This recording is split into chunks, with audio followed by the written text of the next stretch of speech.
श्री गणेशाय नमः। दोस्तों, वीडियो शुरू करने से पहले वीडियो को लाइक कर दे और चैनल को सब्सक्राइब जरूर कर दे।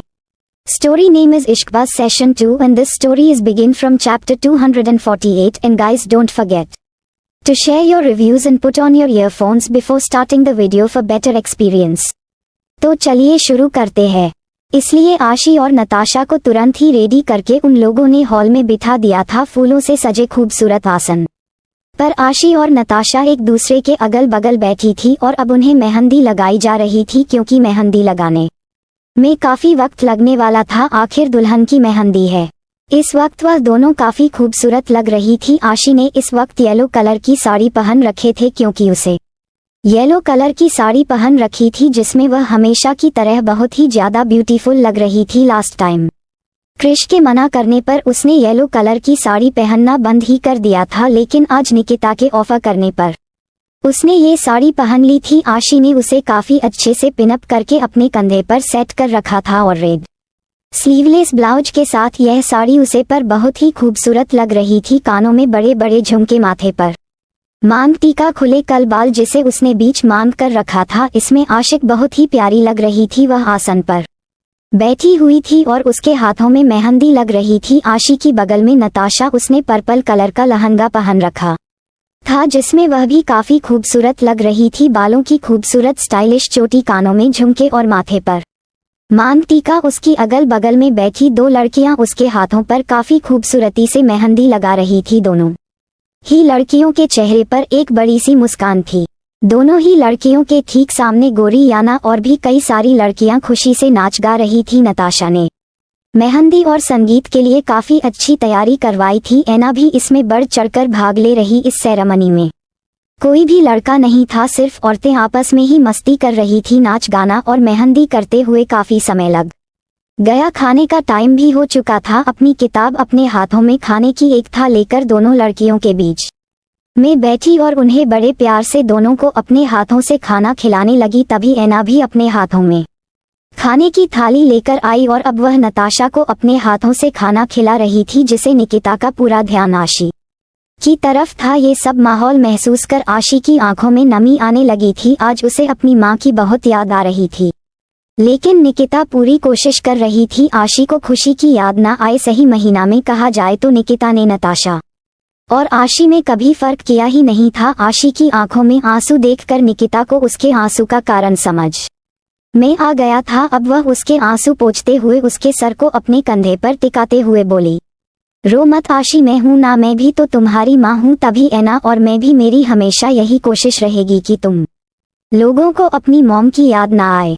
निकिता और ऐना की बात सुनकर आशी अपने आंसू रोकने की पूरी कोशिश करने लगी। तभी माहौल को लाइट बनाने के लिए गौरी जल्दी से उछलते हुए आशी नताशा के पास आई और उन दोनों की तरफ देखते हुए बोली, अरे दीदी, आप लोग सिर्फ मेहंदी लगाओगे क्या? अरे आप लोगों की शादी है और जब तक अपनी शादी में दुल्हन ना नाचे सब कुछ फीका फीका लगता है। दीदी कितना अच्छा माहौल है, चलो ना आप भी हमारे साथ एक डांस करो। और गौरी की बात सुनकर आशी अपनी मेहंदी देखते हुए बोली, क्या हम? नहीं नहीं, हमारी मेहंदी खराब हो जाएगी, तुम ही लोग डांस करो, मैं तो नहीं नाचूंगी क्योंकि मुझे कल डांस करना है अपने साइको के साथ। कहते हुए आशी के चेहरे पर बड़ी सी मुस्कान थी। क्या साइको के साथ? अरे वाह दीदी, यह तो और भी अच्छा लगेगा, लेकिन दीदी जीजा जी के साथ करोगे वह तो समझ में आता है, लेकिन हमारे साथ भी तो करना पड़ेगा ना। अच्छा, हम लोग एक काम करते हैं, हम में से एक लड़की क्रिश जीजा जी बनेगी और एक लड़की रॉकी भैया, और आप दोनों डांस करते हुए अपनी जितनी भी फ्रस्ट्रेशन है पूरी निकालना। ठीक है दीदी, चलो ना करते हैं, बड़ा मजा आएगा। कहते हुए गोरी जिद करने लगी और उसके बाद आशी और नताशा को भी अच्छी लगी। अब दोनों ही लड़कियां डांस करने के लिए रेडी हो गई। सबसे पहला आशी का डांस था और याना क्रिश बनी थी, जीन्स टी शर्ट पहनकर, आंखों पर गॉगल्स लगाए, चेहरे पर कोल्ड एक्सप्रेशन। वह सिर्फ स्ट्रीट अपने पेट की पॉकेट में हाथ डाले खड़ी थी और उसका पूरा एटीट्यूड क्रिश की तरह लग रहा था। ये देखकर आशी बड़ी खुशी। अब वह जल्दी से उसके आसपास घूमते हुए डांस करने लगी और गौरी खुद रॉकी बनी थी, एक शर्ट और जीन्स में, गले में रॉकस्टार गिटार वाला लॉकेट, आंखों पर गॉगल्स और चेहरे पर बड़ी सी मुस्कान के साथ हाथों में गिटार। उसका थोड़ा थोड़ा लुक रॉकी की तरह था। अब नताशा ने गोरी के पीछे पोजीशन बना ली। दोनों ही लड़कियां अपने अपने पाठक के साथ डांस करने के लिए तैयार थी। ऐना ने एक बहुत ही खूबसूरत से म्यूजिक प्ले कर दिया और इसके साथ ही उन सभी लड़कियों के पीछे कई सारी डांसर डांस करने लगी। बोले चूड़ियां, बोले कंगना, आशी सचमुच क्रिश को याद करते हुए और नताशा रॉकी को याद करते हुए डांस कर रही थी। बोले चूड़ियां, बोले कंगना, हाय मैं हो गया तेरा साजना, तेरे बिन जियो नैयो लगदा मैं, ते मर जावा ले जा ले जा, दिल ले जा ले जा ले जा ले जा, सोनिए ले जा ले जा। आशी क्रिश को याद करते हुए और नताशा रॉकी को याद करते हुए बड़ी बड़ी अपनी अपनी लाइन गाते हुए डांस कर रही थी। हाय हाय मैं मर जावा तेरे बिन, अब तो मेरी रातें कटती तारे गिन गिन, बस तुझको पुकारा करे मेरी बिंदिया, इशारा करे लश्कारा लश्कारा, तेरी बिंदिया का लश्कारा ऐसे चमके जैसे चमके चांद के पास सितारा। मेरी पायल बुलाए तुझे, जो रूठे मनाए तुझे हो सजन जी, हाँ सजन जी, कुछ सोचो कुछ समझो, मेरी बात को बोले चूड़ियां। आशी और नताशा बारी बारी एक एक लाइन गा रही थी। अपनी मांग सुहागन हो, संग हमेशा साजन हो, आके मेरी दुनिया में वापस ना जाना, सहरा बांध के माही तू मेरे घर आना। याना आशी के बगल में और गौरी नताशा के बगल में खड़े होकर बोली, सोनी कित्ती सोनी आज तू लगदी वे, बस मेरे साथ ये जोड़ी, तेरी सजदी वे रूप ऐसा सुहाना, तेरा चांद भी है दीवाना तेरा। आशी ने मुंह बनाते हुए क्रिश बनी याना को मारते और शर्माते हुए, जा रे जा ओ झूठे, तेरी गल्ला हम ना माने। नताशा गोरी को हल्का सा धक्का देते हुए, क्यों तारीफें करता है तू, हम तो सब कुछ जाने, मेरे दिल की दुआएं कहे तेरी जोड़ी सलामत रहे ओ सजन जी, हाँ सजन जी, यूं ही बीते सारा जीवन साथ में, बोले चूड़ियां, बोले कंगना। अब सभी लड़कियां डांस करते हुए बहुत जोर जोर से हंस रही थी। तभी अपनी बेटी की विदाई के बारे में सोचकर निकिता की आंखों में आंसू आने लगे और निकिता को रोता हुआ देखकर आशी ने गौरी को एक इशारा किया। गौरी ने जाकर एक गाना प्ले कर दिया। फिर आशी और नताशा निकिता के पास जाकर गाना गाने लगे। मैं ससुराल नहीं जाऊंगी, डोली रख दो कहारो, साल 2 साल नहीं जाऊंगी, डोली रख दो कहारो, मैं ससुराल नहीं जाऊंगी, डोली रख दो कहारो। पहला संदेशा ससुर जी का आया, पहला संदेशा ससुर जी का आया, अच्छा बहाना ये मैंने बनाया, बुढ़े ससुरे के ओ बुढ़े ओ बुढ़े ओ बुढ़े ससुरे के संग नहीं जाऊंगी, डोली रख दो कहारो। ये सुनकर ऐना आंखें फाड़े उन दोनों लड़कियों को देख रही थी। साल 2 साल नहीं जाऊंगी, डोली रख दो कहारो। दोनों लड़कियां ऐना की तरफ इशारा करते हुए। दूजा संदेशा सासू जी का आया, दूजा संदेशा सासू जी का आया, बुढ़िया ने हाय मुझे कितना सताया, इस बुढ़िया को अब मैं सताऊंगी, डोली रख दो कहारो, साल 2 साल नहीं जाऊंगी, डोली रख दो कहारो। ऐना मुंह फुलाकर खड़ी हो गई, अब गोरी की तरफ इशारा करते हुए। तीजा संदेशा नंदिया का आया, तीजा संदेशा नंदिया का आया, जिसने इशारों पे मुझको नाचाया, उसे घुंघरू अब मैं पहनाऊंगी, डोली रख दो कहारो। दोनों ने गौरी को ठुमका मार मार कर गिरा दिया। साल 2 साल नहीं जाऊंगी, डोली रख दो कहारो। अब दोनों लड़कियों ने याना के सीने पर हाथ रखकर उसे पीछे पीछे धक्का देते हुए अचानक ही सोफे पर गिरा दिया। चौथा संदेशा नंदोई जी का आया, चौथा संदेशा नंदोई जी का आया, मैं चल पड़ी थी मगर याद आया इतनी जल्दी मैं कैसे मान जाऊंगी, डोली रख दो कहारो, साल 2 साल नहीं जाऊंगी, डोली रख दो कहारो। तभी आना और गौरी क्रिश और रॉकी की गेटअप में उन दोनों का हाथ पकड़कर उन दोनों के सामने आए तो दोनों लड़कियां शर्माने लगी। पांचवा संदेशा पिया जी का आया, पांचवा संदेशा मेरे पिया जी का आया, कोई बहाना ना, फिर याद आया कोई बहाना ना, फिर याद आया नंगे पाँव में दौड़ी चली जाऊंगी, डोली को गोली मारो मायके वापस मैं लौट के ना आऊंगी। आशी क्रिश का हाथ पकड़कर जाते हुए निकिता को ठेंगा दिखाते हुए नताशा रॉकी बनी हुई गोरी को पीछे से हक कर लेती है। सैया जी से लिप्ट में जाऊंगी, सुनी सेज सजरिया सजाऊंगी, हो बन के बिस्तर में हाय बिछ जाऊंगी।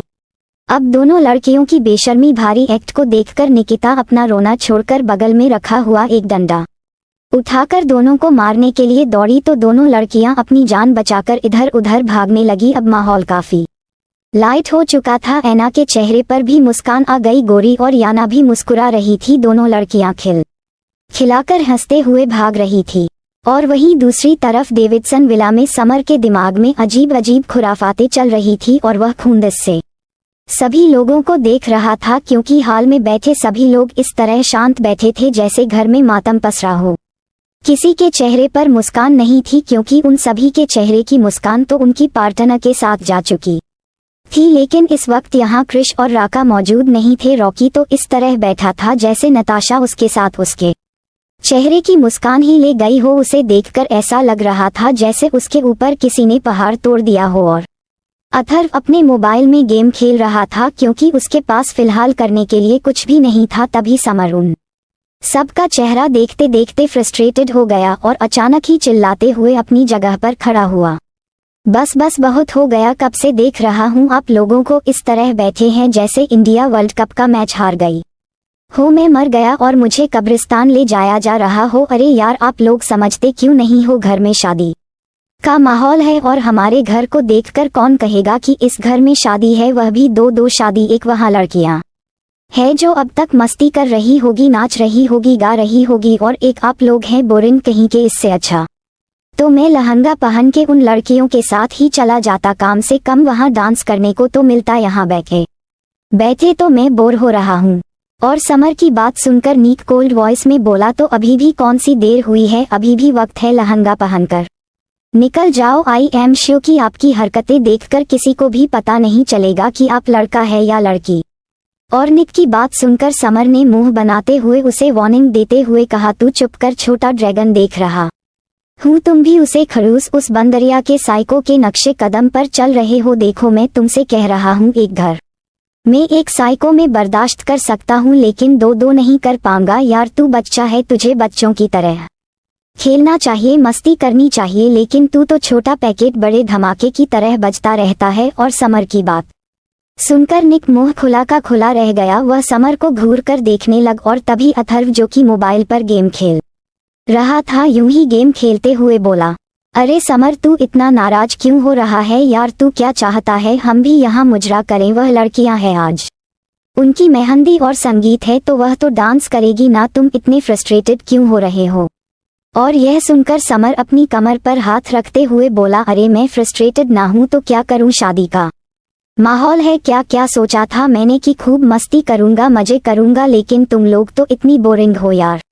माना कि हम लोग मुजरा नहीं कर सकते, लेकिन एंजॉय तो कर सकते हैं ना यार। दो शादियां हैं घर में, आज ये लड़के सिंगल है, कल मिंगल हो जाएंगे, उसके बाद उनकी आज़ादी खत्म, फिर तो इनके ऊपर उनकी बीवियां राज करेगी। अब बाबा और रुद्र अंकल को ही देख लो, आंटी के आगे उन लोगों की कुछ चलती ही नहीं। रुद्र अंकल का हाल तो सबसे बुरा है, मैं क्या गलत कह रहा हूँ अंकल? कहते हुए समर रुद्र और राहुल की तरफ देखने लगा तो बेचार पे रुद्र और राहुल एक दूसरे का चेहरा देख रहे थे, उनकी कुछ भी कहने की हिम्मत ही नहीं थी। और ये देखकर समर उन दोनों का मजाक उड़ाते हुए बोला, ये देखो, बीवियों का इतना खौफ है कि उनके पीछे भी उनकी बुराई नहीं कर सकते, और यही हाल एक दिन रॉकी और हमारे शेर उस ड्रैगन साइको की भी होने वाली है।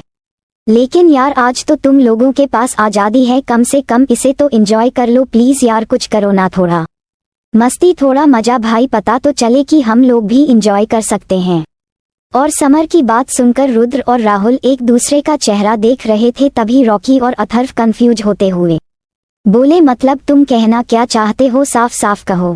अरे मैं साफ साफ ही कह रहा हूँ, आज घर में कोई भी लड़कियां नहीं है, सिर्फ हम लड़के हैं, तो इस बात का फायदा उठाते हैं ना यार। तुम लोगों को नहीं लगता कि तुम लोगों को बैचलर पार्टी करनी चाहिए, अपनी आज़ादी जीनी चाहिए? Bachelor party, bachelor party, bachelor party कहते हुए सभी लोग एक दूसरे का चेहरा देख रहे थे। तभी रुद्र जल्दी से ना में सर हिलाते हुए बोला, नहीं नहीं नहीं नहीं नहीं नहीं, मैं इसमें शामिल नहीं होगा। अगर निकिता को पता चला तो वह तो मुझे घर में ही नहीं घुसने देगी। तुम लोग तो जानते हो ना वह कितनी डेंजर है यार, माफिया से नहीं डरती, मेरी तो चटनी बना देगी। और अपनी मॉम से अपने डैड को इतना डरते हुए देखकर अथर्व जोर जोर से हंसते हुए बोला, हा हा हा हा हा, डैड आप मॉम से इतना डरते हैं, मुझे देखकर बहुत अच्छा लगा। अरे डरूं कैसे नहीं बेटा, तुझे पता नहीं है तेरी मॉम क्या है, लोग हाथ में गन लेकर गोलियां चलाते हैं, वह अपनी बोली से ही गोली चलाती है। तुझे पता है आशी के डैड एक माफिया थे, लेकिन वह औरत उससे भी टकराया जाती थी। और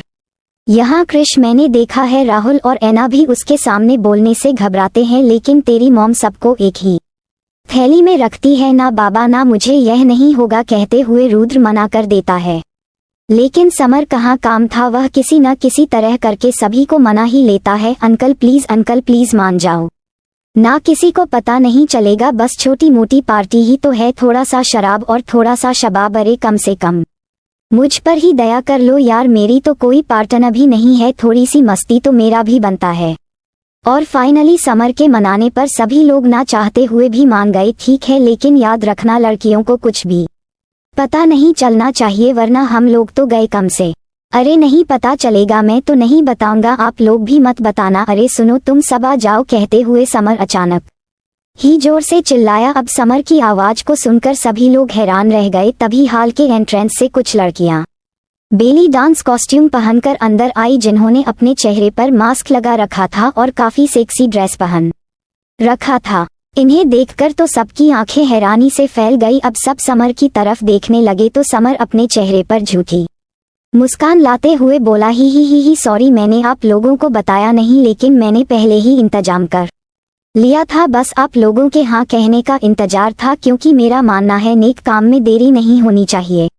और समर की इस बात को सुनकर रॉकी अचानक ही चिल्लाते हुए समर की तरफ देखते हुए बोला, नेक काम? अब तू पागल है क्या? यह नेक काम नहीं है, यह मौत है। अगर मॉम, आंटी या किसी भी लड़की को, खास तौर से मेरी नताशा को पता चला तो मेरा तो अभी अभी पैचअप हुआ है, तुरंत ही ब्रेकअप और डाइवोर्स भी हो जाएगा। अरे नहीं नहीं नहीं नहीं, मैं इसमें शामिल नहीं होऊंगा, मुझे अपना शादी से पहले ही डिवोर्स नहीं कराना। अरे कुछ नहीं होगा, तू इतना फट्टू क्यों है यार, चील कर देख रॉकी, किसी को पता नहीं चलेगा, बस थोड़ी देर की मस्ती है यार। कहते हुए समर उसे समझाने की कोशिश कर रहा था, तुम लोग उनकी बातें मत सुनो, तुम डांस करना शुरू करो। और इतना कहकर समर ने पीटर की तरफ इशारा किया तो पीटर ना चाहते हुए भी बेचारा जाकर एक म्यूजिक प्ले कर देता है। अब बेली डांस कॉस्ट्यूम में लड़कियां उन सभी के सामने डांस करने लगी। समर तो बहुत एंजॉय कर रहा था, अथर्व को थोड़ा अजीब लग रहा था, लेकिन फिलहाल उसके पास भी कोई पार्टनर नहीं थी तो वह भी थोड़ी देर में कंफर्टेबल हो गया। रुद्र और राहुल अपनी उम्र का ख्याल करते हुए अपनी जगह पर बैठे हुए थे। निक को इन चीजों में ज्यादा इंटरेस्ट नहीं था, वह चुपचाप अपने मोबाइल में कुछ काम करने लगा। उसके सामने लड़कियां खूबसूरत और सेक्सी डांस कर रही थी, पर उसे तो किसी चीज से कोई फर्क ही नहीं था और रॉकी इन चीजों को एंजॉय तो करना चाहता था, लेकिन न जाने क्यों उसका दिल जोरों से धड़क रहा था, जैसे वह कुछ गलत कर रहा हो। और वहीं दूसरी तरफ सभी लड़कियां अपनी अपनी जगह पर बैठ चुकी थी, नाच गाना करते हुए वह काफी थकी हुई थी। आशी और नताशा के हाथों में पूरी तरह मेहंदी लग गई थी, उनके अब पैरों में मेहंदी लगने वाली थी, लेकिन तभी आशी सभी लोगों की तरफ देखते हुए बोली, अरे हम लोग तो यहाँ हैं, लेकिन पता नहीं वह लोग घर पर अकेले क्या कर रहे होंगे। गोरी एक बार फोन करके देखो ना, वह लोग ठीक है या नहीं। आशी की बात सुनकर गोरी उसे चिढ़ाते हुए बोली, आपको उन लोगों की चिंता है या जीजू की? मैं सब जानती हूँ।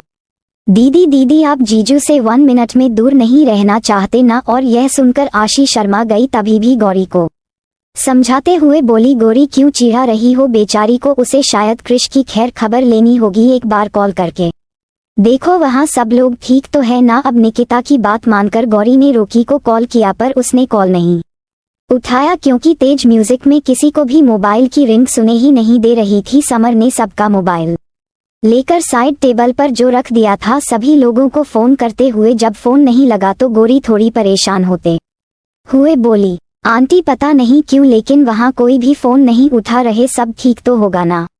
और गौरी की बात सुनकर सब लोग थोड़े परेशान होने लगे। तभी आशी ने गौरी को पीटर को कॉल करने के लिए कहा। आशी की बात मानकर गौरी ने पीटर को कॉल किया। पीटर ने तुरंत ही कॉल रिसीव की तो आशी ने फोन स्पीकर पर रखवा कर पीटर को ऑर्डर देते हुए कहा, हेलो पीटर, क्वीन बोल रही हूँ, किंग और बाकी लोग कहाँ है? कोई कॉल क्यों नहीं उठा रहा? सब ठीक तो है? आशी के सवाल पूछने पर पीटर थोड़ा घबरा गया, क्योंकि घर में क्या चल रहा है वह इसकी चुगली किसी से कर नहीं सकता था। वह अभी बहाना बनाने की सोच ही रहा था, तभी आशी अचानक की म्यूजिक की तेज बीट अपने कानों में सुनाई दी और उसने पीटर से पूछा, इतनी तेज म्यूजिक क्यों बज रहा है? सभी लोग डांस कर रहे हैं क्या? जी क्वीन कहते हुए पीटर का गला सूख रहा था, और पीटर की इस बात को सुनकर सभी लड़कियां एक साइड होते हुए बोली, अरे वाह डांस, वह भी लड़के? पीटर हमें भी दिखाओ ना, हम भी देखना चाहते हैं वह कैसा डांस कर रहे हैं। एक काम करो, मोबाइल का कैमरा ऑन करो और हमें दिखाओ। अब पीटर बेचारा बहुत मुश्किल फंसा था, वह मान भी नहीं कर सकता था और अपने मालिक को पकड़ते हुए देखा भी नहीं सकता था, लेकिन न चाहते हुए भी उसे सामने का नजारा दिखाना पड़ा, जो देखने के बाद सभी लड़कियों की आंखें फैल गई और अब सभी चीखती हुई अपनी जगह से खड़ी हुई। रुद्र, राहुल, रॉकी, साइको कहते हुए सभी लड़कियां चिल्लाते हुए अपने अपने पार्टनर का नाम लेती हैं और अब सभी का खून खौल रहा था।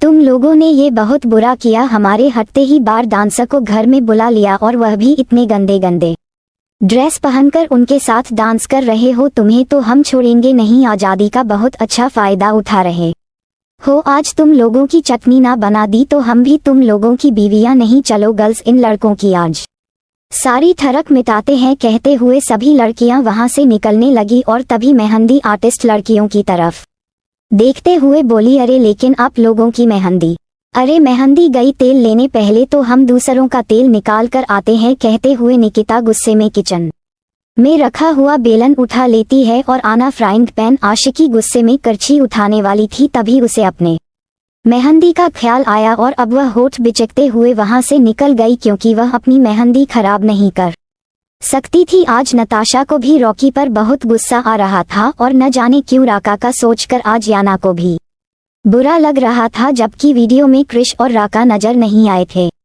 और वहीं दूसरी तरफ डेविडसन फार्म हाउस में अभी भी बेली डांसर बहुत ही अच्छे से डांस परफॉर्म कर रही थी। उनके आसपास अथर्व और समय डांस कर रहे थे। रॉकी को वह लोग अपने साथ जबरदस्ती नचा रहे थे। रुद्र अपनी जगह पर बैठे बैठे ठुमक रहा था, लेकिन राहुल अपना सर सोफे पर का हुए बैठा था, वह भी ज्यादा इंटरेस्टेड नहीं था।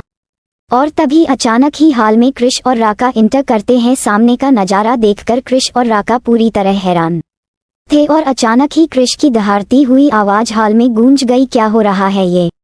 क्रिश की गरजती हुई आवाज सुनकर अचानक ही डांस रुक चुका था और आसपास बैठे सभी लोगों की सांस अटक गई थी। तभी समर आगे आते हुए क्रिश को अपनी बात रखने की कोशिश करता है, लेकिन बेचारा कुछ बोल ही नहीं पाया। वह क्रिश का कोल्ड ऑरा को देखकर ही घबरा रहा था। अब इससे पहले क्रिश गुस्से में कुछ भी कहता, तभी राहुल अपनी जगह से खड़े होकर क्रिश को समझाते हुए बोला, रहने दो बेटा, बच्चे थोड़ा एंजॉय करना चाहते हैं, समर की जीद पर हो रहा है, थोड़ी देर में ये लोग चले जाएंगे।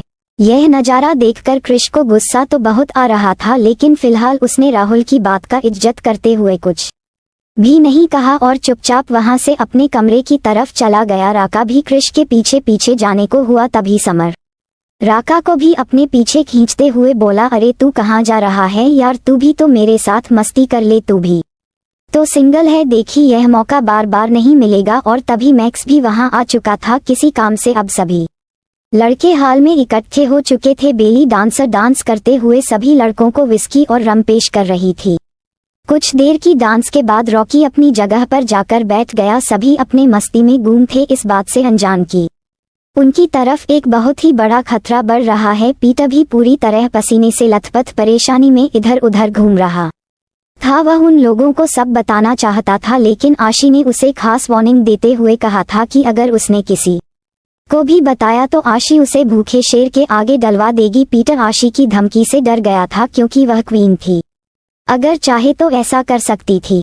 अब पीटर को अपनी जान का डर था, इसलिए बेचारा चुपचाप वहां से निकल गया। और वही क्रिश अपने कमरे में आकर आशी को कॉल कर रहा था, क्योंकि आज उसका भी आशी के बिना दिल नहीं लग रहा था। लेकिन कई कॉल करने के बाद आशी कॉल रिसीव ही नहीं हुआ, शायद उसका फोन वाइब्रेशन पर था। अब क्रिश फ्रस्ट्रेटेड हो रहा था। उसने दांत पीसते हुए अपने आप से कहा, इडियट, फायरफ्लाई मुझसे कह रही थी शी मिस मी, और अब मेरी कॉल भी नहीं उठा रही, आने दो फायरफ्लाई, तुम्हें तो मैं बताऊंगा, कहकर क्रिश गुस्से से बेड पर लेट गया। अब वह सोने की कोशिश कर रहा था, क्योंकि शाम के लगभग 5 बज चुके थे।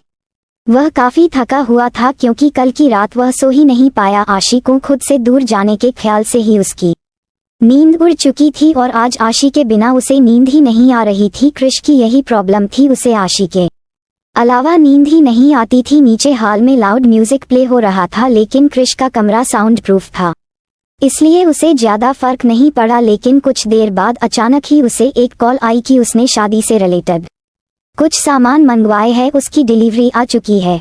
ये कॉल आते ही क्रिश ने राका को इस बारे में इन्फॉर्म करने के लिए कॉल किया, लेकिन लाउड म्यूजिक के कारण राका ने भी कॉल रिसीव नहीं की और फैमिली गुस्से में आकर क्रिश को ही नीचे आना पड़ा। वह अपने चेहरे पर कोल्ड ऑर्डर तेज कदमों के साथ नीचे हॉल में आया तो राका को सबके साथ डांस करते हुए देखा, जो देखकर उसके हाथों की मुट्ठियां कस गई और वह दांत पीसने लगा। वह गुस्से से राका के पास गया जहां समर, अथर्व और कई सारी लड़कियां पहले ही उन लोगों को घेर कर डांस कर रही थी। अब क्रिश जैसे ही राका को कुछ कहने वाला था, तभी अचानक ही हॉल में कुछ लड़कियों की चीखने की आवाज आई, बंद करो ये सब। और इस आवाज को सुनते ही सभी लड़कों का ध्यान दरवाजे की तरफ गया और सामने का नजारा देखकर सभी की आंखें फैल गई, क्योंकि सभी की पार्टनर अपने अपने हाथों में फ्राइंग पैन, बेलन, डंडा और आशी अपनी आंखों में मोटे मोटे आंसू लेकर उन्हीं लोगों को देख डंडा और आशी अपनी आंखों में मोटे मोटे आंसू लेकर उन्हीं लोगों को देख रही थी। अचानक सभी लड़कियों को वहां देखकर सभी लड़कों की सिटी पिटी गुल हो गई। रुद्र के तो पसीने ही छूटने लगे। राहुल भी अपना सलाइवा गटकने लगा। गोरी जल्दी से दौड़कर म्यूजिक सिस्टम बंद कर देती है। नताशा लंबी लंबी सांस लेकर गुस्से से रॉकी को देख रही थी, तो रॉकी के भी पसीने छूट रहे थे, उसके हाथ पैर कांप रहे थे। और सभी क्रिश की नजर सामने आशी की तरफ गई, तो आशी अपना सबसे बड़ा हथियार यानी कि आंखों में मोटे मोटे आंसू लेकर अपने होंठ बाहर की तरफ निकाले सुबकते हुए क्रिश को रोते हुए देख रही थी। उसके देखने का ही अंदाज कुछ ऐसा था जैसे वह क्रिश से शिकायत कर रही हो कि तुमने मुझे इसीलिए भेजा था ताकि तुम यहाँ मस्ती कर सको। आशी की आंखों में एक अलग ही दर्द था, जैसे क्रिश ने उसे धोखा दिया हो। वह इस वक्त बहुत ही मासूम लग रही थी, जैसे किसी ने एक छोटे से बच्चे को फुटपाथ पर फेंक दिया हो और क्रिश उसे अपनी नीली नजरों से बिना किसी एक्सप्रेशन के देख रहा था। लेकिन न जाने क्यों आशी की आंखों में इस तरह आंसू देखकर उसे अपने अंदर बहुत अजीब और तकलीफ सा महसूस होने लगा। फायरफ्लाई कहते हुए क्रिश अपने कदम आशी की तरफ, और तभी अभी कहानी जारी रहेगी। So don't forget to share your review and comment your best part of an story. और अगर आपने अभी तक हमारे चैनल को सब्सक्राइब नहीं किया तो कृपया इसे सब्सक्राइब करें और बेल आइकन पर क्लिक करें ताकि आप हमारी नई कहानी पहले पा सके। And if you like my story so comments your feelings with heart emoji. तो मिलते हैं नेक्स्ट वीडियो, तब तक के लिए राधे राधे।